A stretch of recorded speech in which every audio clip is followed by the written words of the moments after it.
Good afternoon, everybody.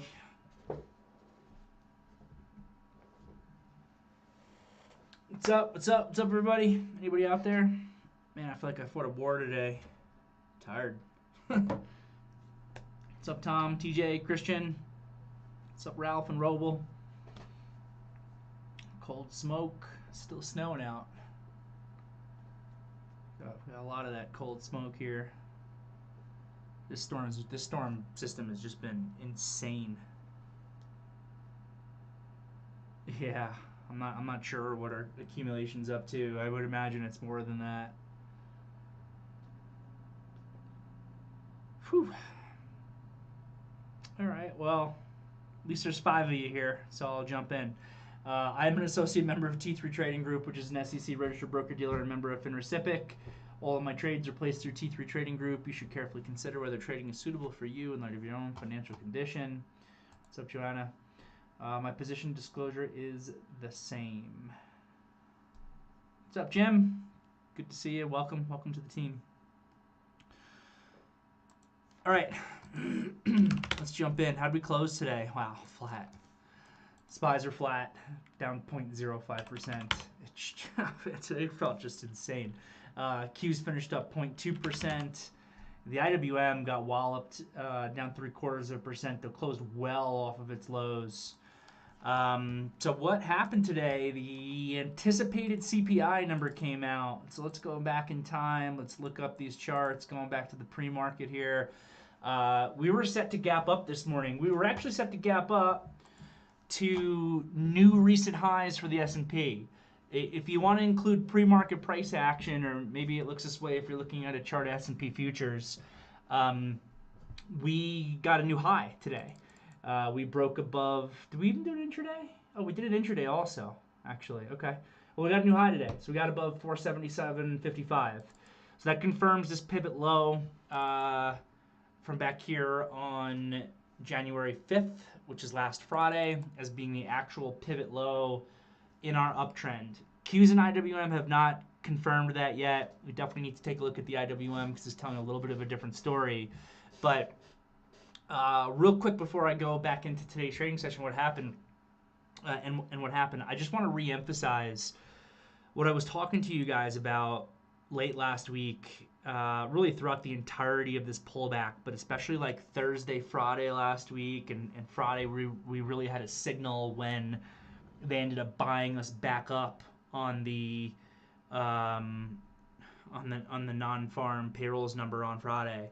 What I had been talking about coming into that period of time was that you can never be certain. You can never be certain that an uptrend or a downtrend isn't about to end immediately in this moment.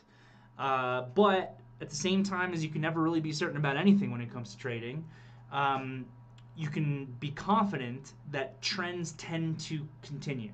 They tend to continue. They tend to continue for longer than people expect that they will.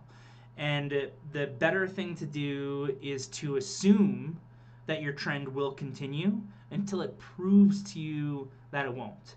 Assuming that the trend that you're looking at will continue until it proves to you that it's not, because the trend itself is actually broken, is a great way to make money. Now, that also doesn't necessarily mean, and we spend a lot of time talking about this, to just be blindly buying on the way down on pullbacks within an uptrend, assuming that the pivot will come in. First of all, the pivot doesn't always come in because sometimes markets reverse. But even if you are right and that the pivot low will come in and you'll get a snapback, you can never be sure exactly where that's going to happen. Sometimes in a good uptrend, you get a shallow pullback to the 80 MA, to that upper band of equilibrium. You create a pivot and you continue. Sometimes you pull a little bit deeper. You pull deeper into that equilibrium zone between the 8 and 21 and you pivot. Sometimes you pull to the lower band of the equilibrium zone, which is the 21 EMA, at least based on the way that I view charts, and that's a deeper pullback and you get a pivot. Sometimes you can even pierce through the 21 EMA, though you probably can't spend a lot of time beneath it, or the composure of the trend actually will begin to change. But sometimes you can even pierce through that 21 EMA and then snap back. So you can't just be blindly buying on the way down within uptrends in the pullback, because if you started buying at the 80 MA on the daily chart here the first time it got touched, which was about $474, by the time the actual pivot low came in, and this is an example where, you know, the pivot actually did come in and we didn't just reverse. By the time that pivot low came in, that's $8 lower.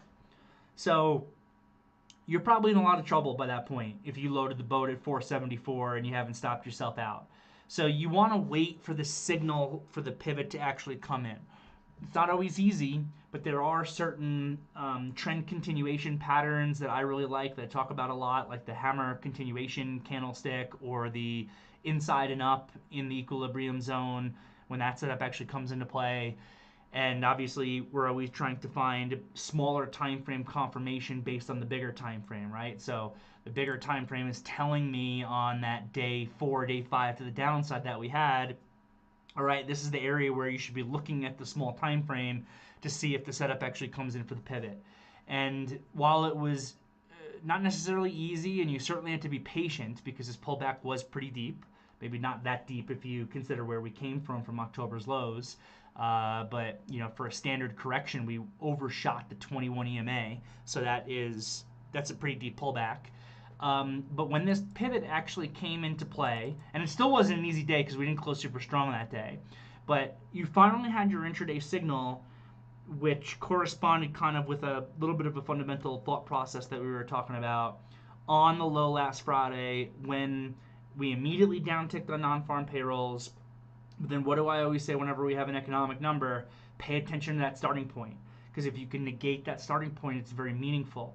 And that is what happened. We negated the starting point in the SPYs on that day, and we got a lot of signals to come in and buy.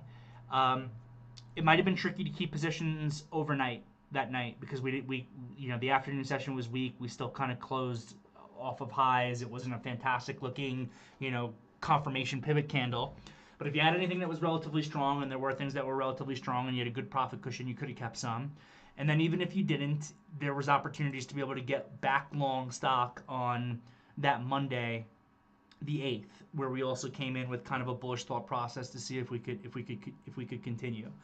And the point is, I don't know when the current uptrend that we're in is going to end. It could end soon. As a matter of fact, I kind of think that this uptrend isn't going to last for a significantly long period of time.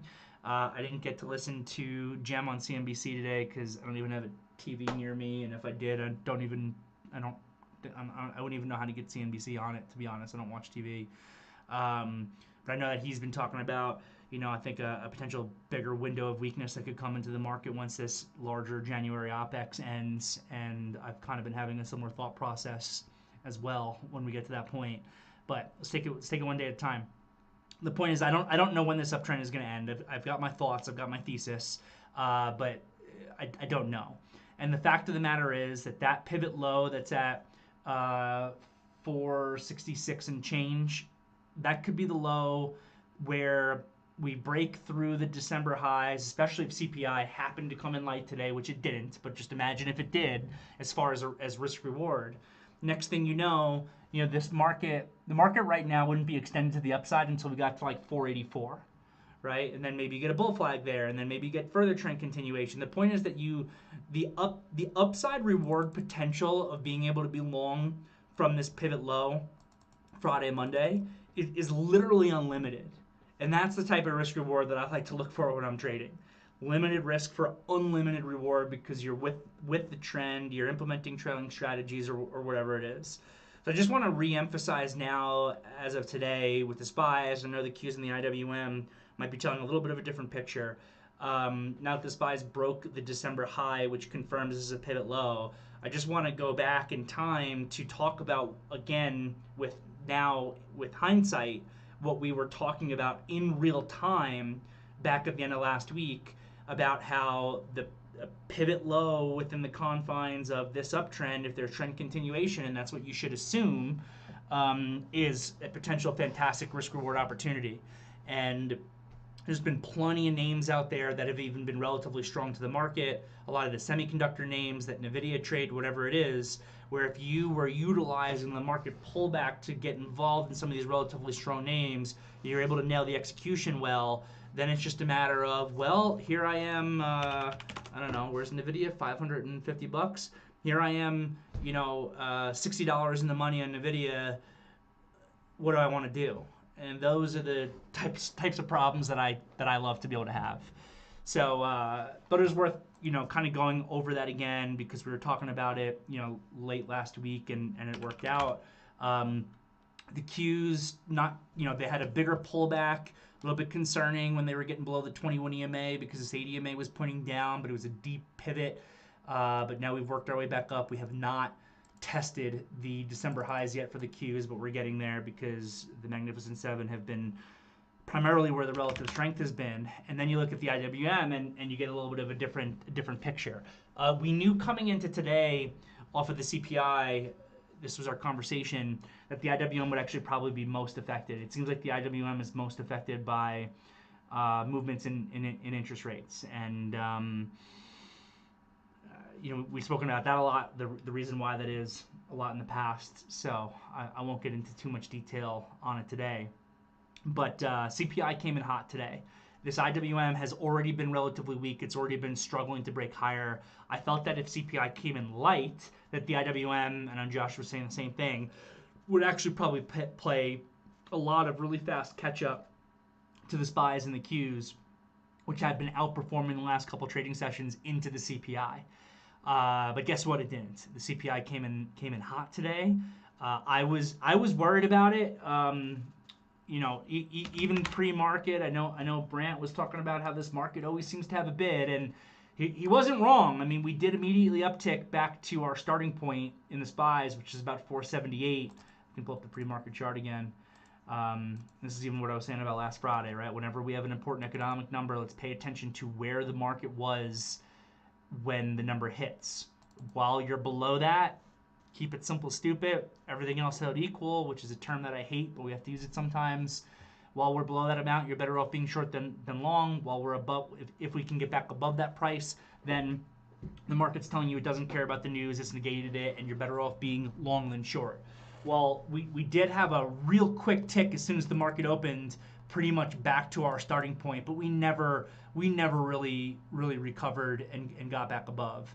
I thought it was pretty straightforward, actually, that CPI coming in hot would create market weakness. I know that we are also in a very insulated market environment right now where it's difficult, I think, to get those really bigger moves. And that actually could be something that changes once we get through January OPEX. But even though we've been in this big picture uptrend, I was very concerned when I saw the CPI come in hot because one of the reasons why the rally has been as strong as it was in November and December, and part of the reason why we had the pullback in the very beginning of January in the market, it's all about interest rates. And you know, I've always been in the camp that the Fed does exactly what the Fed says they're going to do. And by being in that camp, I've been right on everything that the Fed has done over the course of the last 2 years. It's insane to me that the market will forecast in the Fed doing anything different than the Fed says that they're going to do, because for 2 years now, every single time, you know, the Fed funds futures are pricing in all kinds of insanity all the time, and when push comes to shove, what ends up happening with every rate increase, every Fed meeting that we have, is that the Fed does exactly what they said that they were already going to do. So I don't really understand. So even though I was a huge bull in this November, December run, I don't really understand why the market is pricing in so many more cuts than the Fed is actually forecasting to do. So the concern that I've had from a more big picture perspective, sure, the trend is my friend. I'm just going to stick with that trend. But the concern that I have is that this market could become heavy, as eventually the market needs to price in that the Fed will once again do exactly what they're going to do, which I'm not sure exactly what the dot plot says. I think it says maybe 3 cuts this year, and we were pricing in double that, just going off the top of my head. But you know, at a certain point, we'll have to re-rate that. And when you get a hot CPI, it's like Josh said earlier. Josh was like, I think that there's a 0% chance of um, a cut in March based off of our hot CPI. Josh likes to be a little dramatic sometimes with 0% and 100%. I usually am not quite as dramatic, but I 100% agree with the thought process. How could we be cutting in how could we be pricing in as many cuts as we have?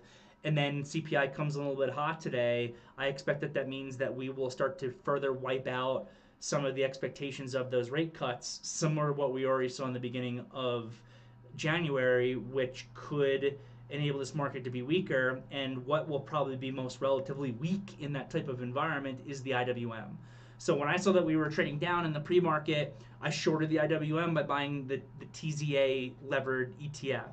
And that ended up being like one of my easiest, best trades of the day, to be honest. I spent so much time focused on and fighting that Mara battle today, which we could talk about also. Crypto ETFs are stupid.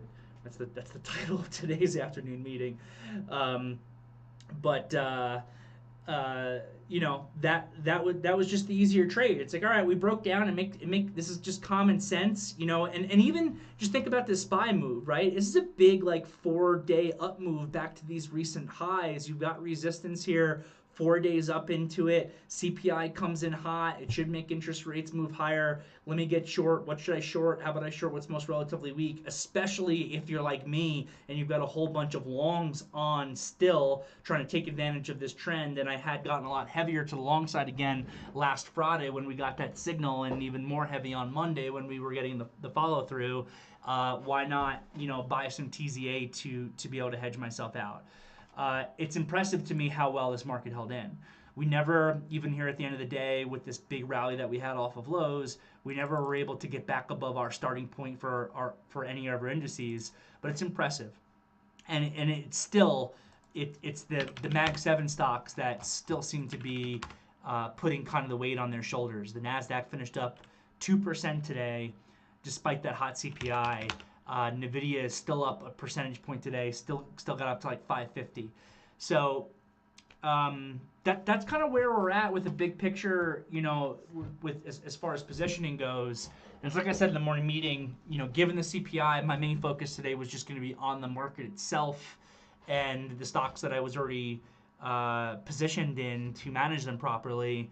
Obviously, I ended up getting to a pretty big battle with Mara, which at least the opening trade in Mara that I know a lot of us were involved in was a great, phenomenal momentum trade. And then the name, you know, fully rolled over and failed. And you know, as long as you manage your risk appropriately, I talked about being long Mara in the morning meeting versus 26. Low of the open is 26.11. I paid up a lot on my initial buy. I paid up to above $27 on my initial buy, but with room to build and lower into the pullback. So it was honestly perfect. Sure, I bought my initial buy a little bit high above 27, but I had bids layered out all the way down to 26. Got filled on all of them, and then we got this rip. Pat naturally closed out his position perfectly at highs. I had gotten really light by the time we got to highs. I was holding a little bit more for a $30 price target, which I never got. And then this thing just 100% failed, broke the opening low. You need to make sure you're managing your risk. You need to stop yourself out. But if all you had was this thing long versus 26 and you caught a move to 29 and change, and then it V-topped and rolled over and stopped you out, there really is no way that you should be losing money on that trade if you stop yourself out properly. Even if you are being ridiculously greedy, there's no way that you should lose money on that trade. You know, for myself, I continued to basically trade it all day. I was taking different trades in it all day. I was trying to be more cautious on the heavier sell-offs, but then find some of these broader pivot points to be able to come in and buy. That was much more difficult trading than just taking that opening trade. And when this thing broke lows, it was just out of play. And honestly, I should just moved on with my day at that point. Which I didn't. I hope you guys did, but I didn't. That opening trade was great though. What else? I guess that's really it. You know, Netflix was kind of a good idea, I think, off the open, but they ended up selling it down a little bit with the market, so that one was was probably tricky. And then same kind of deal with this Marvell, which we talked about in the meeting.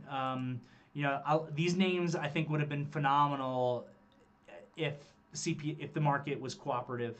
Look at this Marvell follow through off this bull flag. This is what we were talking about in the morning meeting today. I mean, just beautiful on the daily chart. The intraday though, very tricky. And I'm very confident that the only reason that Marvell broke its opening low was because of the market weakness at that time of the day. Otherwise, you could have had stock in this thing early for the bull flag breakout like we talked about in the meeting. It never would have broken that opening low, and it probably would have closed even better than $66. But that was really it as far as kind of new ideas that I had. I traded a little bit of Apple today. I made a couple dollars in it. I traded a little bit of Snap today. I made a couple dollars in it. Nothing really to write home about though. TZA was my best trade. I ended up just kind of trailing this thing and liquidating this thing on the pullback. So I'm not keeping any of that overnight. So I no longer have any shorts on. But the market turned around incredibly well. Even this IWM daily chart, which is certainly concerning because it broke these support lows. It's interesting how different the picture is of the IWM compared to the SPYs. That's not the first time we've seen that. The SPYs made a new high today to confirm the downtrend low like we were just talking about. The IWM has basically not bounced at all. Probably would have played a lot of catch up with a light CPI, but we got the opposite. So they were most affected by it. Were weak, broke support, but actually managed to close back above support. So even though none of these indices closed at or above their starting points of the CPI number, the charts don't look bad to me. They still look bullish. The IWM weakness is concerning, but a break of support and then a snapback to close above it, you can't call that bearish. SPYs here, if anything, especially if we could have gotten even just a little bit of a better close, would almost be looking like a continuation doji on the daily chart, setting up for those new highs. And the keys basically are a continuation doji on their daily chart. So, yeah, definitely was strong. And just led by big cap tech again. That's all I got. I'm happy to answer any questions. Crypto ETFs are stupid.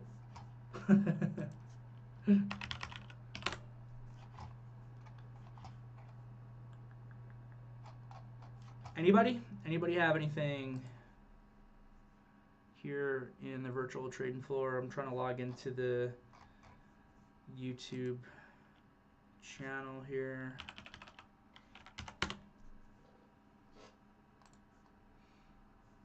See if we got anything going on.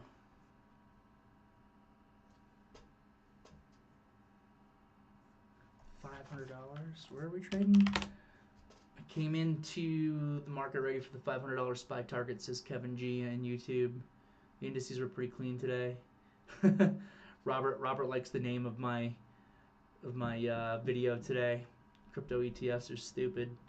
I could go on a rant about it, but I'm not going to unless somebody eggs me on. Yeah, options expiration. What do I think of ALT? What is this? Altimmune. I have no idea what this is. It's been on a run. Wow. This is a $2 stock. I don't really follow the individual biotechs very much. $2 stock. It's ripped to 12. Take with it what you will. The chart pattern looks great. I don't love the push through failure from yesterday. Tried to break out and failed, but it didn't give any follow through. So it's still within the confines of this bullish pattern. It needs to get back above 12. So I think that the pattern is still fully intact. It still looks bullish. I'd be cautious in front of this push through failure still from yesterday. I probably wouldn't want to have a position in it unless it was breaking back above 12 with volume confirmation. From Kevin G. A pal and I were discussing the psychology of what happens when you have a big day and the subsequent hesitancy of taking other trades. I had another great day. Thanks for your guidance.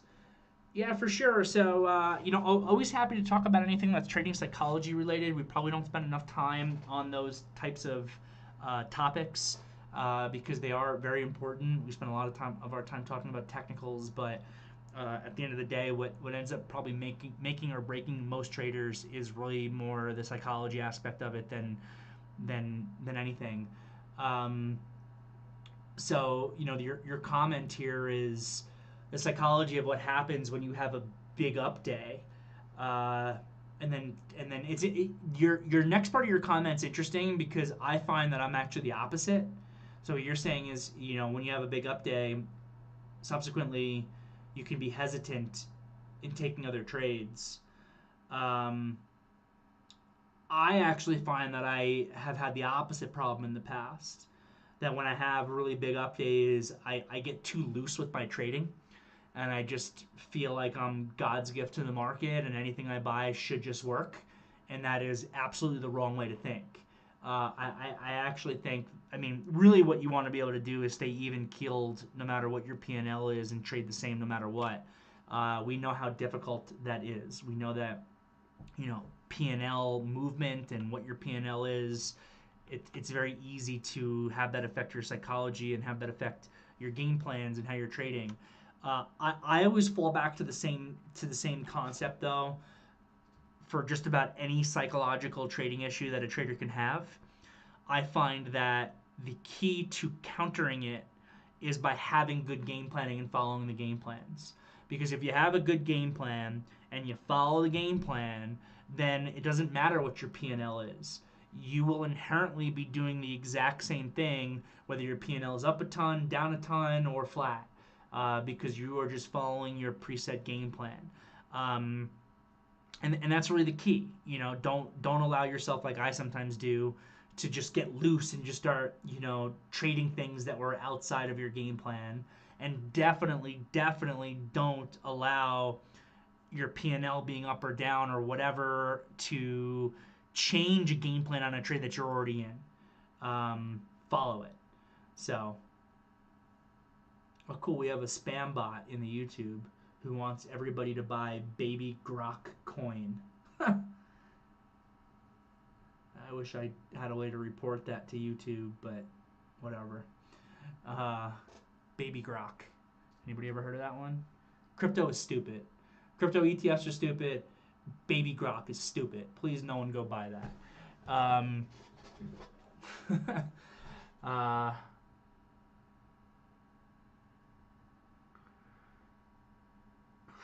Gabriel saying, the croissant guy.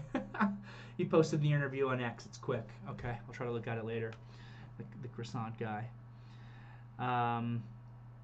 Yeah, I just got egged on by a bot, Eddie. You're right. But I don't know. It's just an excuse for me to talk about how stupid crypto is. If there's a robot coming into the YouTube, it's telling everyone to buy baby grok coin.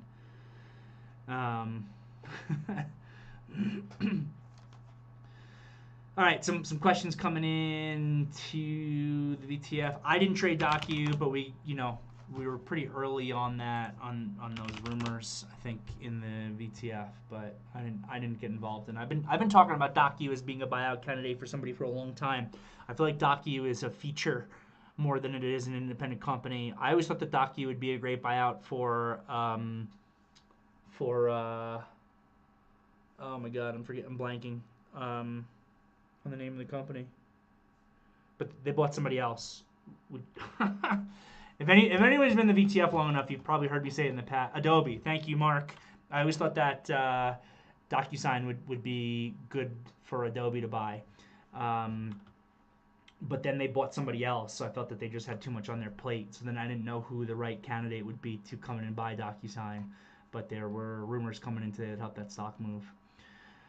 From David L. With earnings coming up, what are some ways to prepare or look out for prior to or after earnings reports? Sure. So first of all, if anybody here does any swing trading, please make sure that you know when your company is reporting earnings so you don't accidentally hold a large position into an earnings report. I may or may not have done that a couple of times over the years. And by may or may not, I mean it's something that I have done, and it can be very dangerous. So be super careful if you're a swing trader. Know when your company is reporting earnings. Holding stock into an earnings report, as far as I'm concerned, is 100% gambling. It's 100% gambling. which isn't to say that I don't do it. What I really, really don't like and what I absolutely do not do is just buy a stock right into an earnings report and hold it into the report because I feel like it should go up or should go down. The fact of the matter is, even if you knew exactly what the earnings report was going to be, you still wouldn't even know how the stock is actually going to react to it. So if you're holding stock into an earnings report, it is 100% gambling. That's not to say that I don't do it. It is an event that's going to either make the stock go up a lot, down a lot, or go sideways with probably a lot of volatility. I like holding stock into earnings reports if I'm approaching it from a win-win situation.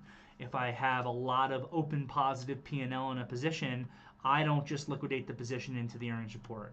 I make sure I know. There's one thing that I put that thought aside for a second. As a general rule, I think if you're going to hold stock into an earnings report, you should have a profit cushion that is double the expected move from what the options are pricing in. So one of the things that we like to do as a team as we come into earnings season when companies are going to be reporting is we like to see what the options market is expecting as far as how much up or how much down the move is going to be. Pat usually does a fantastic job being able to provide that information for anybody that asks on any individual names. But just because the options market is pricing in a certain movement doesn't mean that it can't go significantly further than that movement. So again, if you're going to gamble into a report, I like the idea of doing that if you're doing it with the house's money. If you already have a position that's open that have a lot of open P&L in, but don't be afraid to see that the stock goes down massively against you and you give back all of that open P&L, and make sure that even if the stock is going to move double the expected options move, that you are not all of a sudden in a really bad negative position and you're doing some real damage to yourself. The flip side is if you've got that huge cushion and you're willing to risk giving a lot of it back, well, it could just continue in your favor and give you a lot more potential reward. And I like doing that. I am incredibly greedy with open profit.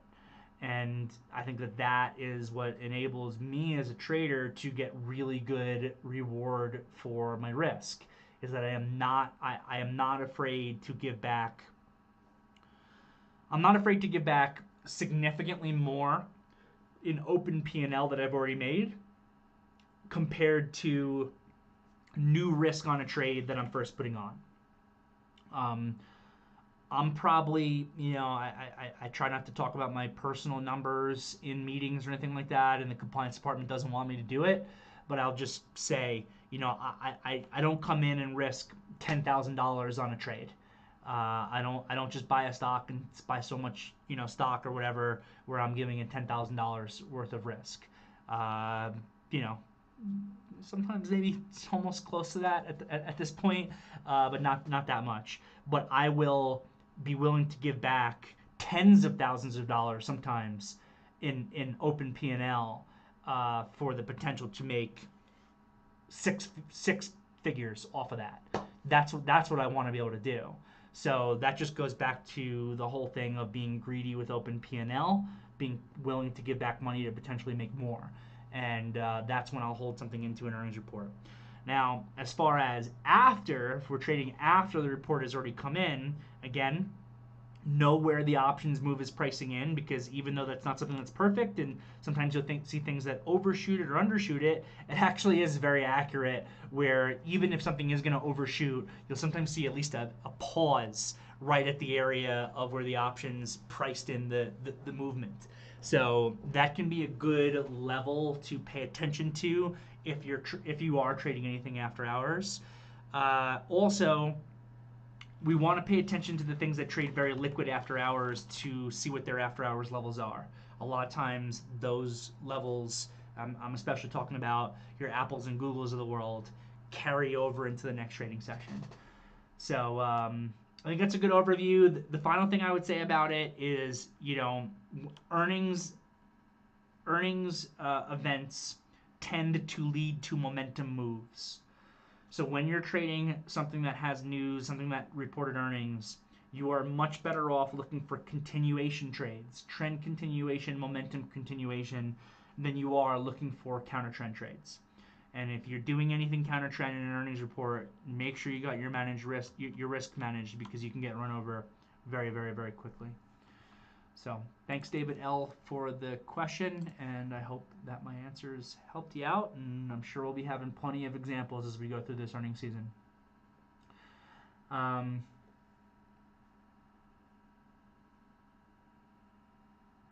Bill Casing, I think I read extra cuts were priced in because if we have an actual scare, they will do more cutting, so it's like a premium. Right, so then we're saying that the extra cuts are priced in because of this impending recession that has been supposedly supposed to happen for 2 years now. Maybe, maybe it finally happens. It seems like that fear is always out there.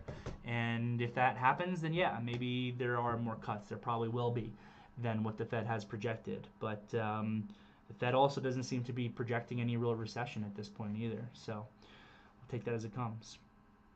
From Dave S. Hey Dio, I traded a smaller name today because I heard there was news and I like the daily chart setup. VVPR. Yeah, this got mentioned in the morning meeting today. Was the name, and I ended up trading it to the long side today from a pre-market buy of $2.20. Okay, so yeah, these low float names that come in a lot of volume, I traded a couple of them yesterday. I tend to find that I'm not actually tremendously successful trading those, and I always want to make that point clear before I trade any of them, like the two I traded yesterday, LAES, and the one that started with the C. Which isn't to say that I don't sometimes make money in them, I do, but it's not something I have found to be dramatically consistently profitable for me. But they can squeeze them. That's the whole point of it being a low float name. So you ended up taking a pre-market buy at 220, sale at 235, so hopefully that covered your risk. A reload back at the buy zone from pre-market, another sale at 240. The position size and profit were very small, and I was mainly doing it just to get some experience trading something that's thin.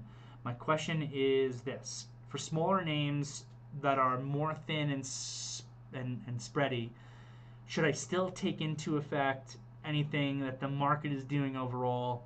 It went up when the market was crashing. That's why I'm asking. A name like this is really probably not going to be traded with the market.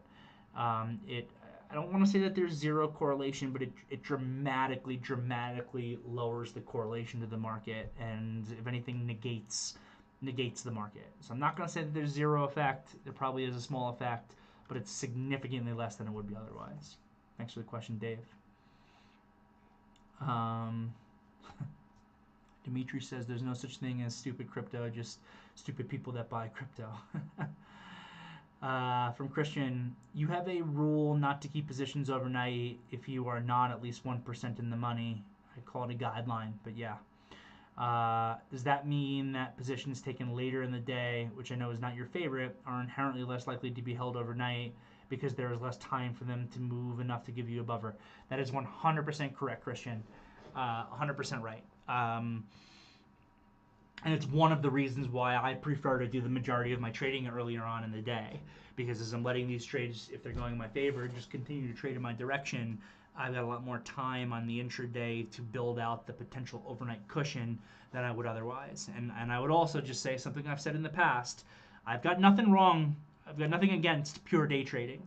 I started my career as a pure 100% day trader. I don't think I held my first position overnight for 3 or 4 years that I was with T3. With that said, the longer that I've been in the business, the more that I have felt that pure day trading is reward limiting. That when you have a really good profit cushion, when you have a position that's moving and trending in your favor, let the reward just continue to pay you for the risk that you've already put on. Let that trend continue to move for you. And then if the position closes well, keep it overnight, especially if that daily chart looks good. And then next thing you know, you could be finding yourself in a 60% uptrend move off of something that started as very small day trading risk. But there are inherently additional risks to holding positions overnight. If anybody has ever held a position overnight that had bad news overnight and it gapped against them significantly. I certainly have had that happen to me many times. Well, then you understand the risks of looking for that extra reward. And, sometimes it happens the other way too. You keep a position overnight, news comes up that's in your favor, and it goes in your direction. So, little luck there. I don't like to attribute anything to luck, but that happens. Adobe backed off from that other deal. This is bright here on the YouTube. It's good to know. I don't follow the ins and outs of Adobe just because it's so thin. $600 stock.